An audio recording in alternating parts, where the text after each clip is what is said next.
السلام عليكم ورحمة الله وبركاته متابعينا الكرام، مرحبا بكم من جديد في قناة الراصد الجوي، القناة مختصة بتتبع الاضطرابات الجوية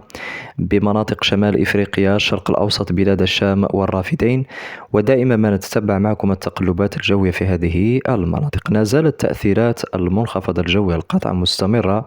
نهار اليوم الثلاثاء 12 من شهر نوفمبر على أغلب الولايات الشمالية الغربية والشمالية الشرقية لدولة تونس، نتيجة لاستمرار تدفق الكتل الهوائية الرطبة من عرض سواحل البحر الأبيض المتوسط، حيث يقع مركز المنخفض الجوي حاليا جنوب غرب إيطاليا بسعة مركزية تقارب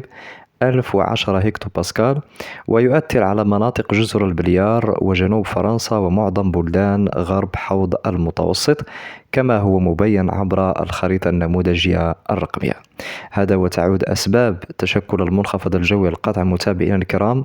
لنزول حوض علوي بارد من شمال أوروبا، وأدى اصطدام الكتلة الهوائية الباردة مع كتل هوائية دافئة متمركزة شمال إفريقيا في خلق فروقات حرارية أدت بعد ذلك لنشوء المنخفض الجوي النسبي بمنطقة غرب حوض المتوسط، كما هو مبين عبر الخريطة النموذجية الرقمية. أما بالنسبة لتوقعات الاضطراب الجوي نهار اليوم الثلاثاء 12 من شهر نوفمبر، هناك تنبيه خاص متابعينا الكرام من احتمال هطول كميات معتبرة من الأمطار تستدعي أخذ الحيطة والحذر والابتعاد عن بطون الأودية إلى غاية منتصف الليلة القادمة. الأمطار ستكون مرفوقة ببعض العواصف الرعدية المحلية وتساقط محلي كذلك لحبات البرد، وذلك على كل من ولاية بنزرت، تشمل كذلك أجزاء من أريانا، ثم بمنطقة شمال العاصمة تونس ولاية نابل،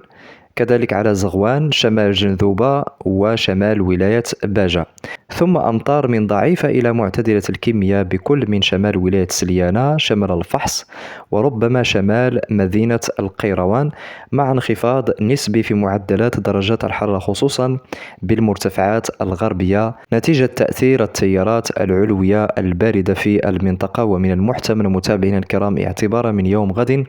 الأربعاء 13 من شهر نوفمبر استقرار في الحالة الجوية نتيجة لارتفاع معدل الضغط الجوي وابتعاد رقعة